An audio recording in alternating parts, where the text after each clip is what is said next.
नमस्कार दोस्तों, आइए एक बार फिर से बॉटनी वाला में डिस्कस करते हैं डिटेल से बायोलॉजी के कुछ प्रीवियस ईयर क्वेश्चंस जो हिमाचल प्रदेश टैट जून 2022 में पूछे गए हैं। और ये क्वेश्चन इसलिए भी इम्पॉर्टेंट हो जाते हैं क्योंकि दिसंबर का टैट जो है 2024 का वो आने वाला है। इसलिए भी ज़रूरी हो जाते हैं क्योंकि टीजीटी मेडिकल का कमीशन हिमाचल प्रदेश में आने वाला है और एमएससी के एंट्रांस केवीएस और एनवीएस जैसे रेप्यूटेड टीचिंग एग्ज़ाम्स वहाँ पर भी ये क्वेश्चंस जो हैं ये ज़रूर आपको हेल्प करेंगे क्योंकि हम बहुत डिटेल से इन क्वेश्चंस को डिस्कस करते हैं।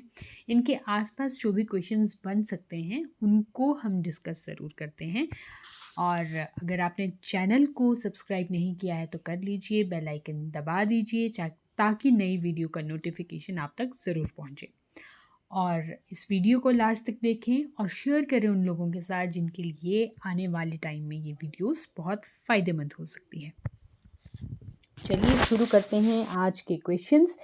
इस सीरीज़ में ये 6th वीडियो है टैट के लिए स्पेशली, और बाकी की वीडियोस आप देखने के लिए प्लेलिस्ट ज़रूर चेक कर सकते हैं। पहला क्वेश्चन है transverse binary fission occurs in. Transverse binary fission जो है वो किस में होता है? ऑप्शन दिया गया है ए यूग्लिना, बी अमीबा, सी हाइड्रा या डी पैरामीशियम। तो ट्रांसफर बाइनरी फिशन जो है ये पैरामीशियम में हमें देखने को मिलता है। ओके, अब देखते हैं कि बाइनरी फिशन क्या होता है। Binary fission is a method of asexual reproduction. Asexual reproduction का क्या मतलब है? यहाँ पर गैमेट्स की फॉर्मेशन नहीं होगी। जो प्लांट बॉडी है वही जो है किसी तरह से यहाँ पर रिप्रोड्यूस करती है बिना मियोसिस के या फिर बिना गैमेट की फॉर्मेशन के। तो यहाँ पर जब हम बाइनरी फिशन की बात करें तो बाइनरी का मतलब क्या होता है? दो, और फिशन का मतलब क्या होता है? टूटना। यानी दो हिस्सों में जब कोई सेल, कोई ऑर्गेनिज्म जो है वो टूटेगा तो दैट इज बाइनरी फिशन। अब ये बाइनरी फिशन जो है on the basis of plane of cytokinesis, यानी कल हम बात कर रहे थे सेल डिवीजन की। सेल डिवीजन के दो फेजेस होते हैं, एक होता है कैरियोकाइनेसिस और दूसरा होता है साइटोकाइनेसिस। कैरियो का मतलब सबसे पहले सेल में क्या होता है? न्यूक्लियस का डिवीजन होता है, और जब न्यूक्लियस डिवाइड कर जाता है तो पूरे का पूरा सेल जो है वो डिवाइड करता है। ठीक है, तो सेल का जो डिवीजन है, पूरे का पूरा जो सेल है वो किस तरह से डिवाइड करेगा उसके प्लेन के हिसाब से there is 4 type of binary fission, among which transverse binary fission is 1। ठीक है, तो ये 4 टाइप्स कौन कौन से हैं इसको हम देख लेते हैं। सबसे पहला टाइप है इर्रेगुलर। इर्रेगुलर बाइनरी फिशन जो है ये हमें कहाँ पर देखने को मिलता है? इर्रेगुलर का मतलब है कि ये कोई सेल है, इसमें न्यूक्लियस ने डिवाइड किया, अब इस सेल को डिवाइड करना है तो किसी भी प्लेन पे ये डिवाइड कर सकता है बशर्ते जो न्यूक्लियस डिवाइड किया है उसका परपेंडिकुलर हो। ऐसा नहीं कि ये इस तरह से डिवाइड कर जाएगा। न्यूक्लियस इस तरह से डिवाइड किया था, ठीक है, तो इसका परपेंडिकुलर इस डायरेक्शन में किसी भी प्लेन में डिवाइड कर सकता है। तो इर्रेगुलर जो बाइनरी फिशन है ये हमें अमीबा में देखने को मिलता है। This is the first type of binary fission. दूसरा जो बाइनरी फिशन है वो होता है longitudinal binary fission. Longitudinal binary fission,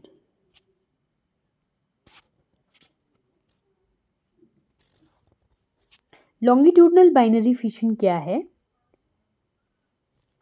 longitudinal binary fission का मतलब है कि जो फ्लैजिलेट्स हैं, जो लॉन्गिट्यूडनल प्लेन है जैसे यूग्लिना है, उसका ये वाला प्लेन लॉन्गिट्यूडनल प्लेन है तो इस प्लेन पे डिवाइड करेगा और ये दो सेल इस तरह से बन जाएंगे। तो ये हमें देखने को मिलता है लॉन्गिट्यूडनल बाइनरी फिशन यूग्लिना में। जो फ्लैजिलेटेड क्या कहेंगे इनको, प्रोटोजोन्स हैं।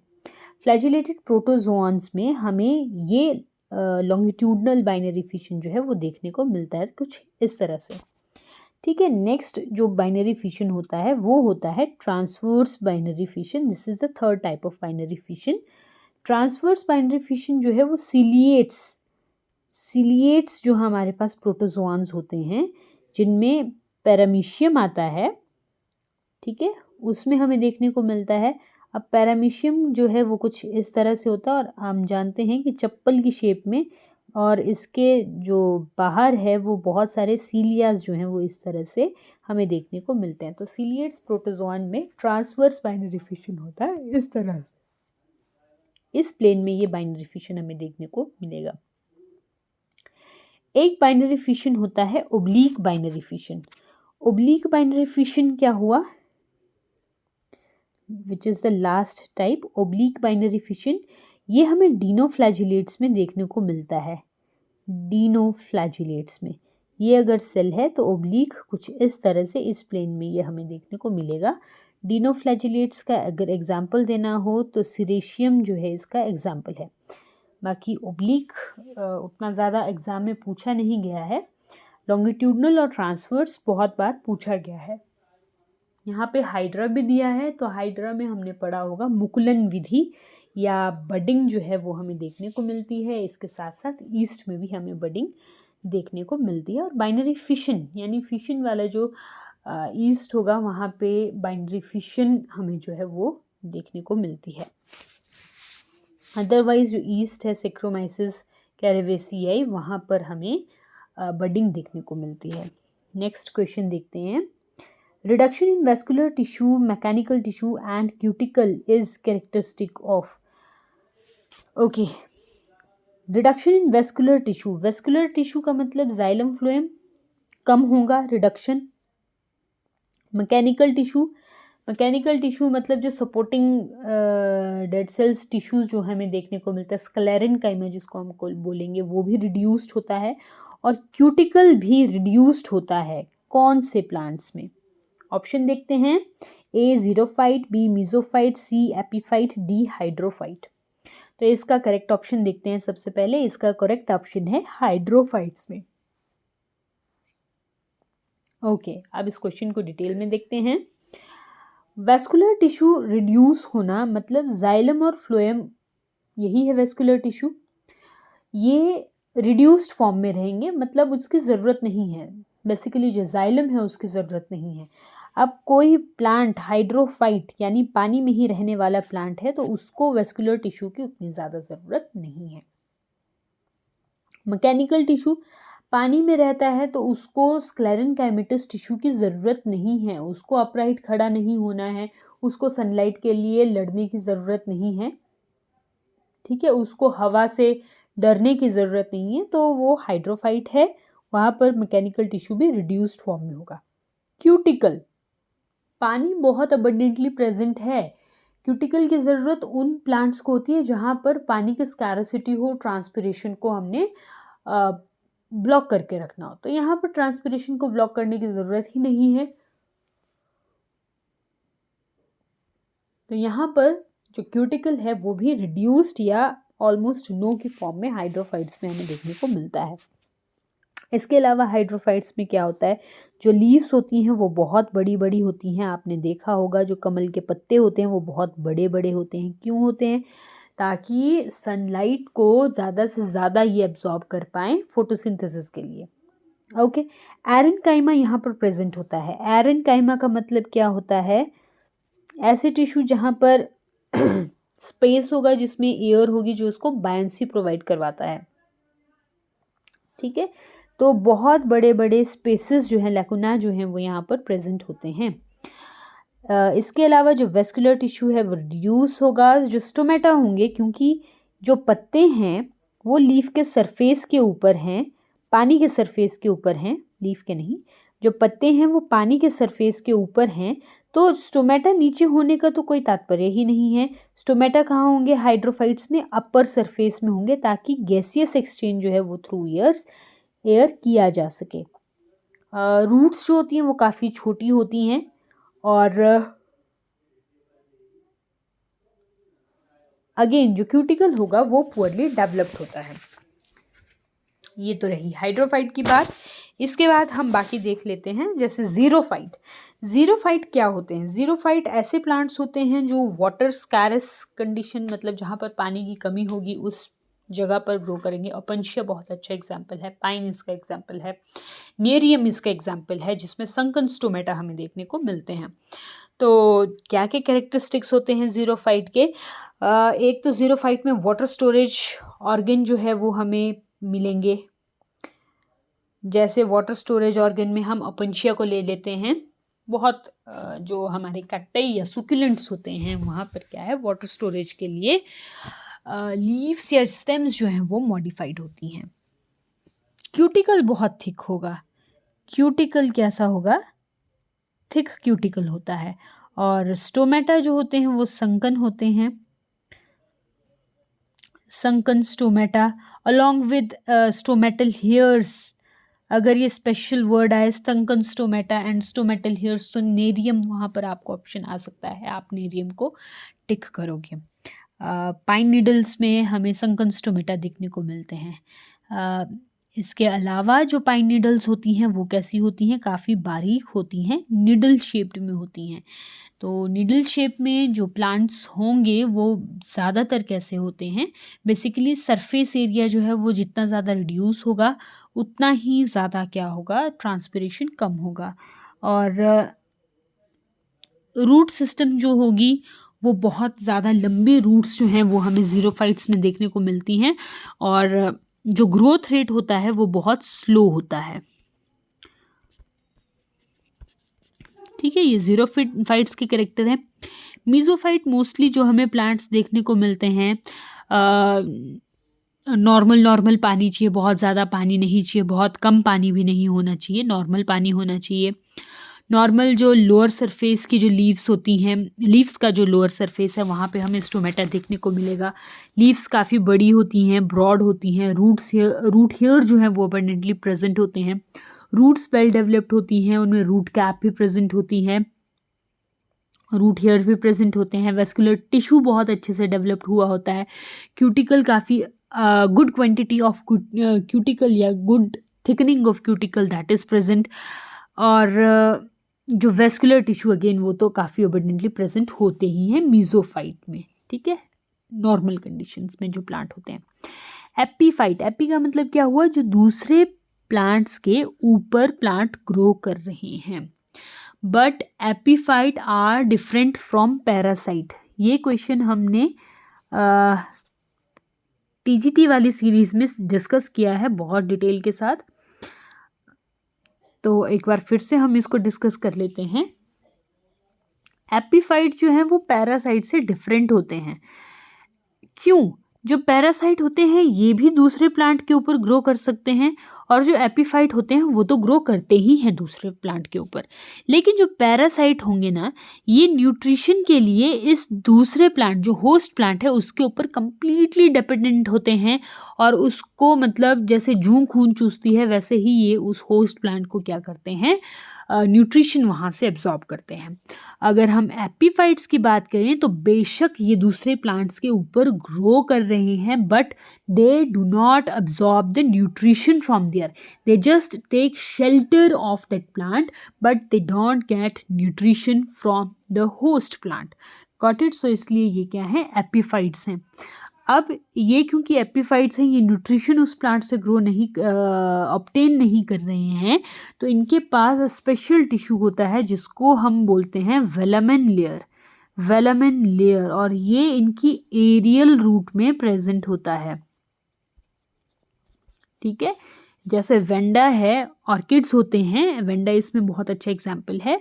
वहाँ पे वेलामेन लेयर जो है वो रूट्स, एरियल रूट्स में प्रेजेंट होती है। एक रूट्स तो वो होंगी जो सपोर्ट के लिए इस एपीफाइट के होस्ट पे लगी होंगी। ठीक है, और दूसरी जो रूट्स होती हैं वो हैंगिंग रूट्स होती हैं, हवा में लटकी हुई कुछ इस तरह से रूट्स होंगी, और ये रूट्स क्या करती हैं, एयर से मॉइस्चर को एब्जॉर्ब करती हैं।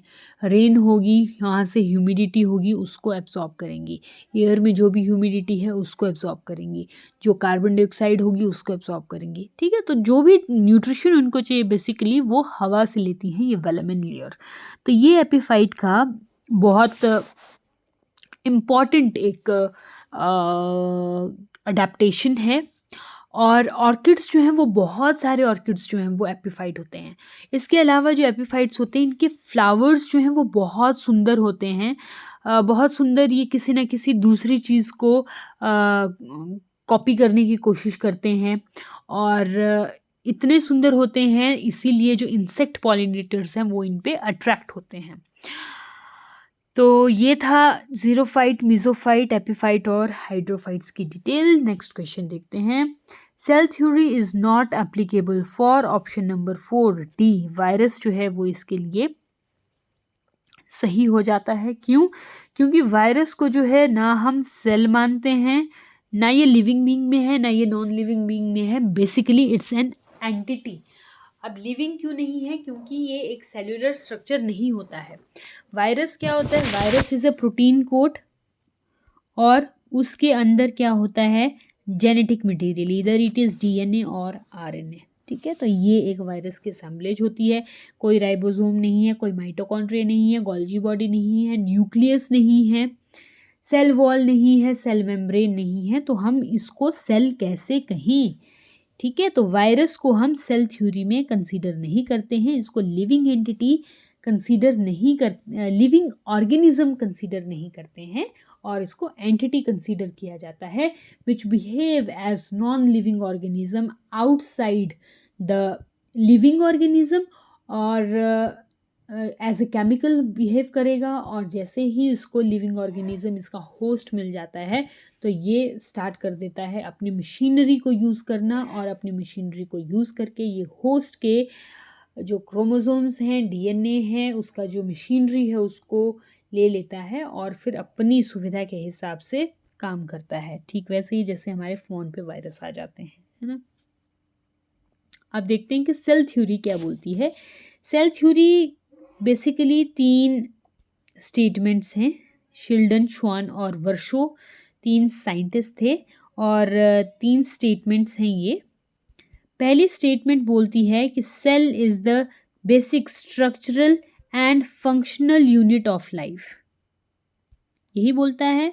दूसरी स्टेटमेंट क्या बोलती है? ऑल लिविंग ऑर्गेनिज्म, जो भी लिविंग ऑर्गेनिज्म है उनकी वो जो ऑर्गेनिज्म है वो किसके चीज़ के बने होते हैं? 1 और मोर सेल्स के बने होते हैं। ठीक है, और तीसरी थ्योरी क्या कहती है? ओमिनिस सेल्यूला ए सेल्यूला। ओमिनिस सेल्यूला ए सेल्यूला क्या है? ओमिनिस सेल्यूला ए सेल्यूला यानी cells come from another cell. Each cell comes from another cell. वर्षों ने कहा था ओमिनिस सेल्यूला अ सेल्यूला। ठीक है, तो सेल थ्योरी में सेल होना ज़रूरी है। Again, cell is the structural and functional unit of life, that is basic unit of life. Second, all living organisms are made up of cells. And third,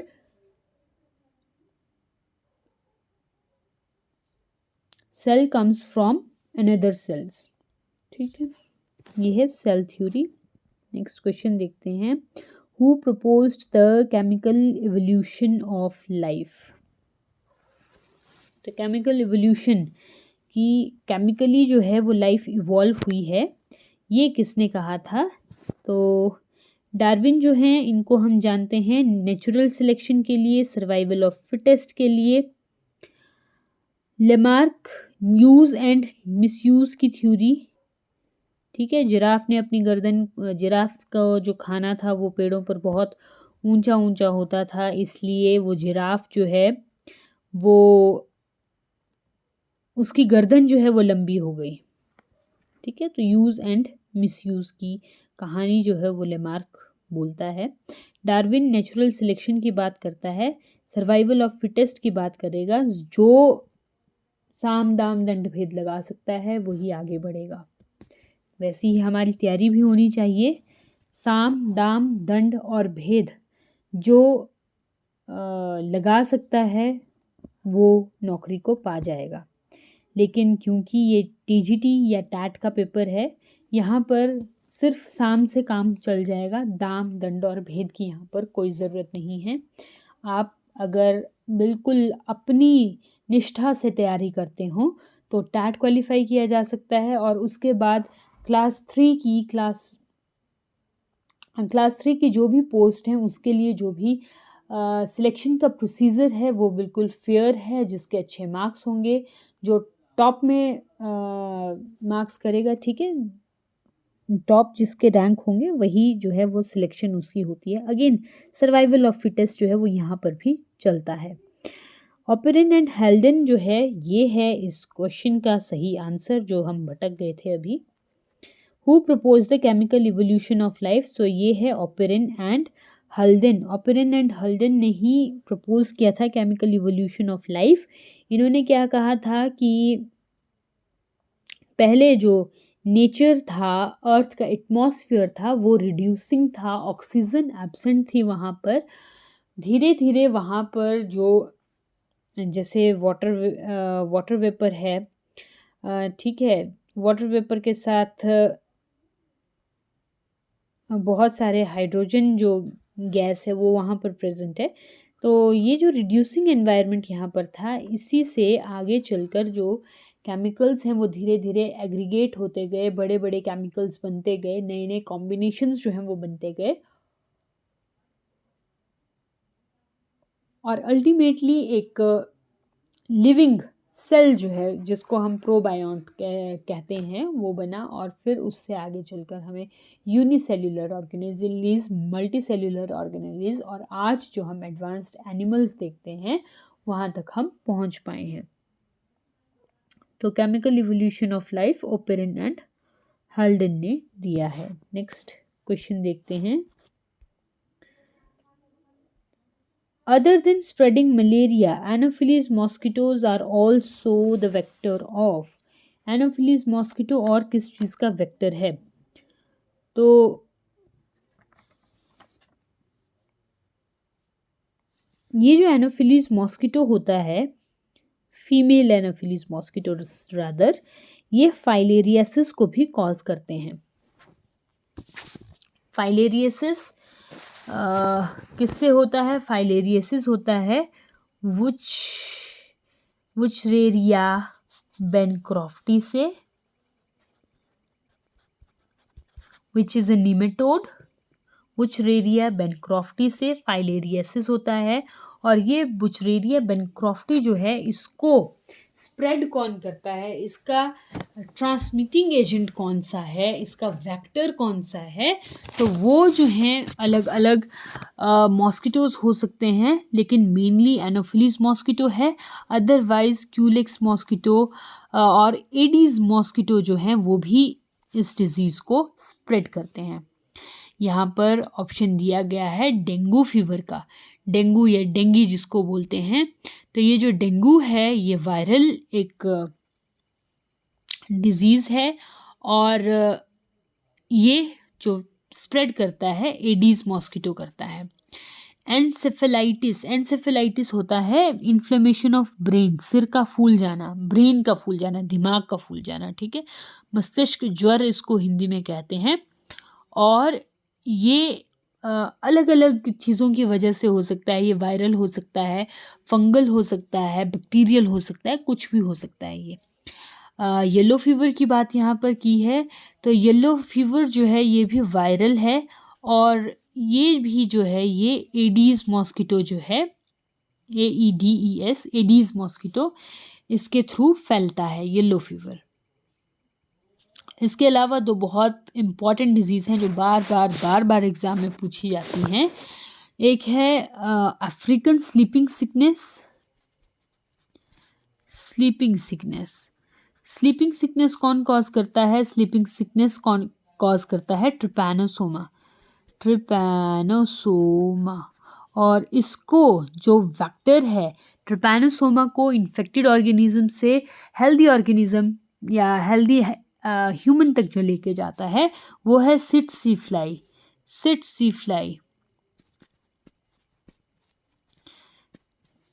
अब टशी फ्लाई भी इसको बोल सकते हो, अदरवाइज इसकी प्रोनाउंसिएशन सिट्सी फ्लाई है, tsetse fly. Okay, trypanosoma, sleeping sickness. एक और जो रह गया वो है काला आजार, काला अज़ार बहुत बार पूछा जाता है। काला अज़ार, ओरिएंटल सोर, कलकत्ता बॉयल, दिल्ली बॉयल, बहुत सारे इसके नाम हैं, लेकिन मेन जो पेपर में पूछा जाएगा वो काला अज़ार करके पूछा जाएगा या ओरिएंटल सोर करके पूछा जाएगा।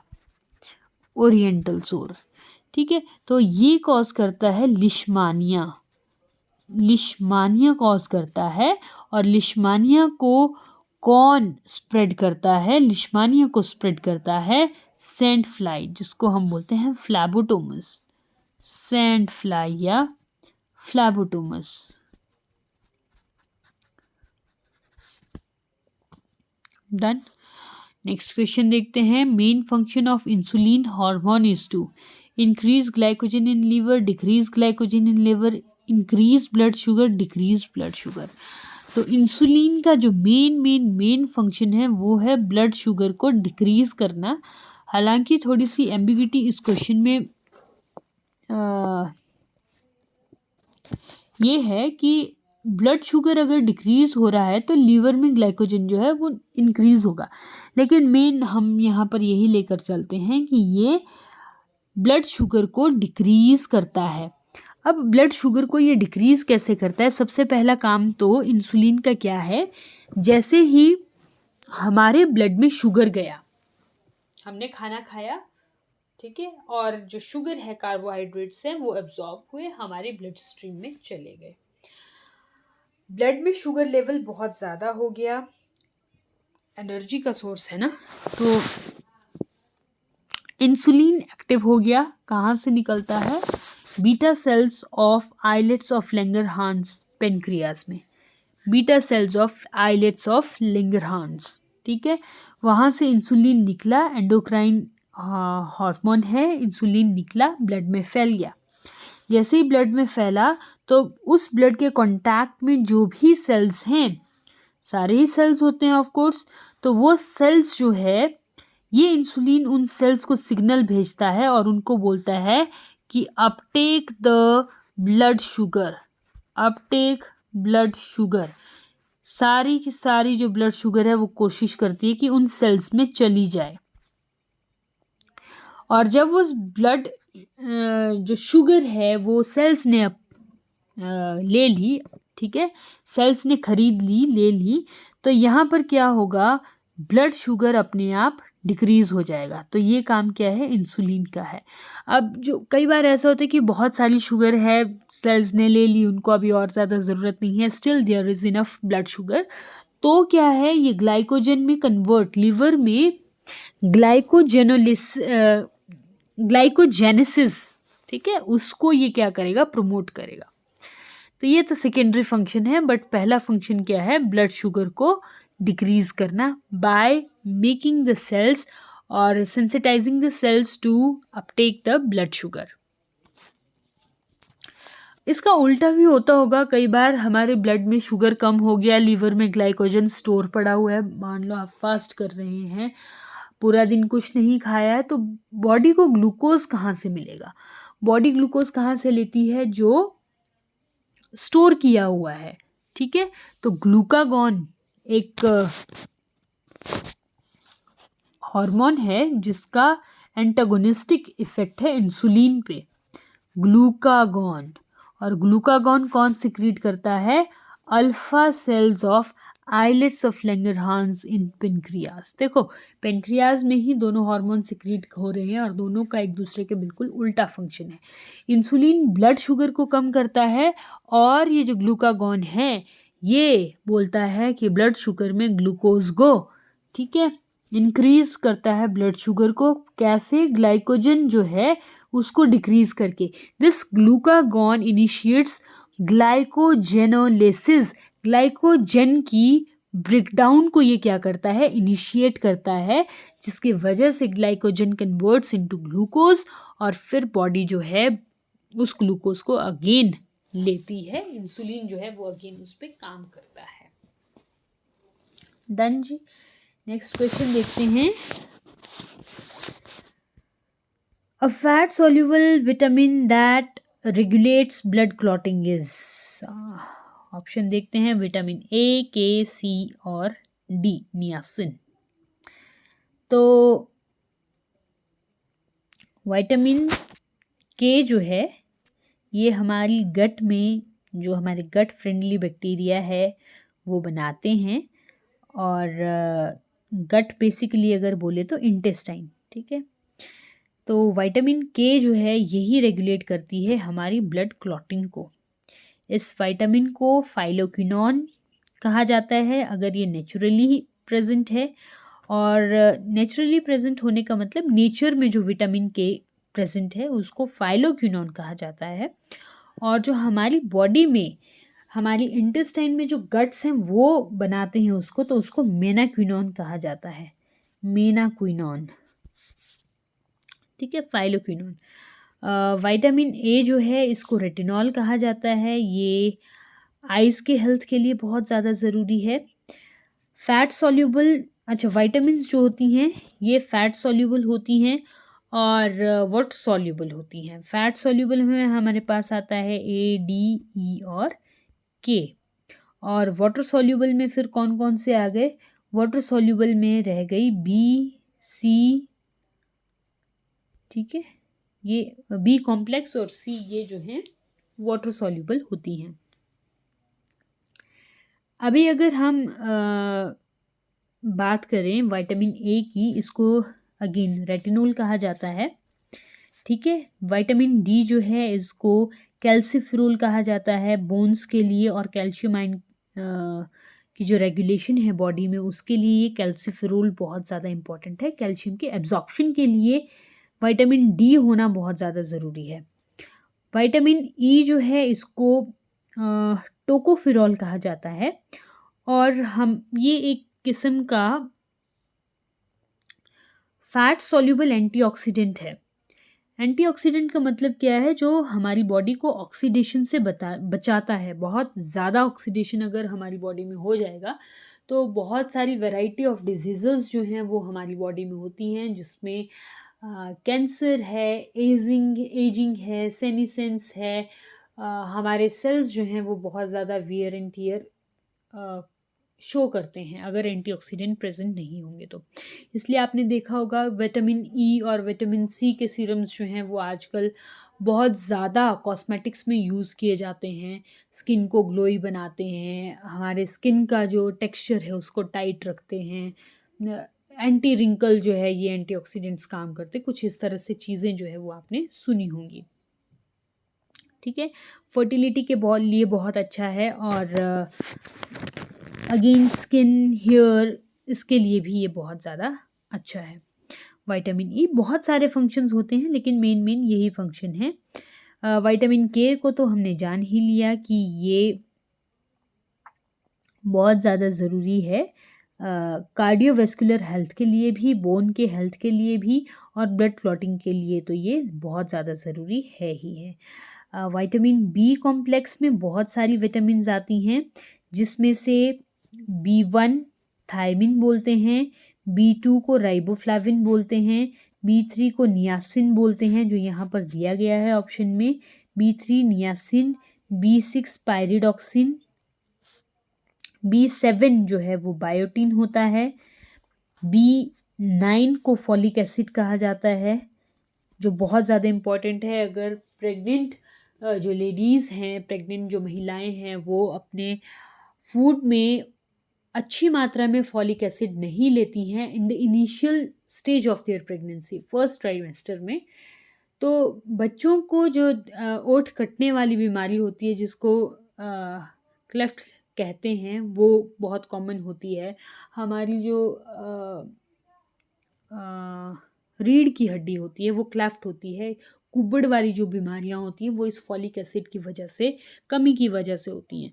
फॉलिक एसिड ओवरऑल ग्रोथ के लिए बहुत ज़्यादा इम्पॉर्टेंट है। ब्लड की फॉर्मेशन से लेकर जो आयरन के एब्जॉर्प्शन है वहाँ तक इसका रोल बहुत ज़्यादा, बहुत ज़्यादा है।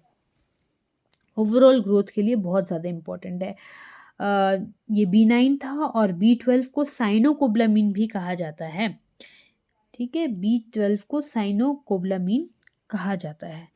तो ये कुछ एक विटामिन्स थी।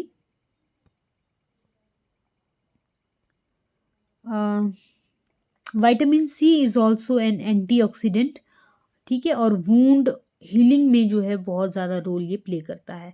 आपने देखा होगा कि बहुत सारे लोगों के ओट्स जो हैं वो सर्दियों में बार-बार फटते हैं, क्रैक्ड लिप्स की प्रॉब्लम होती है। तो डॉक्टर उनको बेसिकली ये कहते हैं कि आप विटामिन सी को अच्छे से लो। और स्कर्वी जो डिज़ीज़ है वो भी कई बार ये जब विटामिन सी डिस्कवर नहीं हुई थी तो लोग समुद्री जहाज़ों की यात्रा पर जब निकलते थे तो वो डरते थे।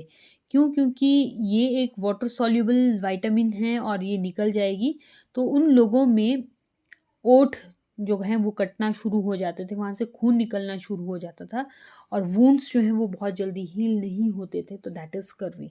और उसके बाद फिर अ, जिस साइंटिस्ट को ये डिस्कवर किया, जिसने विटामिन सी को, उसने देखा कि जो खट्टे फ्रूट्स हैं, सिट्रस फ्रूट्स हैं, उनको जब खाते हैं तो वो स्कर्वी डिज़ीज़ जो है वो नहीं होती है। कुछ इस तरह की एक स्टोरी है जिसको कंप्लीटली अभी मैं रिकॉल नहीं कर पा रही हूँ। खैर, हम नेक्स्ट क्वेश्चन देखते हैं। Common problem of the eye is are, या आँखों की कॉमन प्रॉब्लम कौन-सी है इसमें? कंजंक्टिवाइटिस, कैटरैक्ट, ग्लूकोमा, ये सभी ही कॉमन प्रॉब्लम है आँखों की।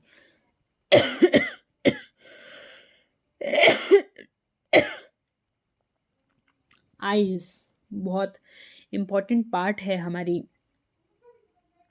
बॉडी का। आँखें ना हो तो ज़िंदगी में अंधेरा ही अंधेरा है। तो ये जो कंजंक्टिवाइटिस होता है ये आई का इन्फेक्शन है। बेसिकली आँख में जो भी इन्फेक्शन होता है, जैसे लाल आँखें हो रही हैं, आँखों से पानी निकल रहा है, कई बार आँखों में वो फिंसियाँ हो जाती हैं जिसको चुकरी कहते हैं, एंड ऑल बहुत सारी चीज़ें।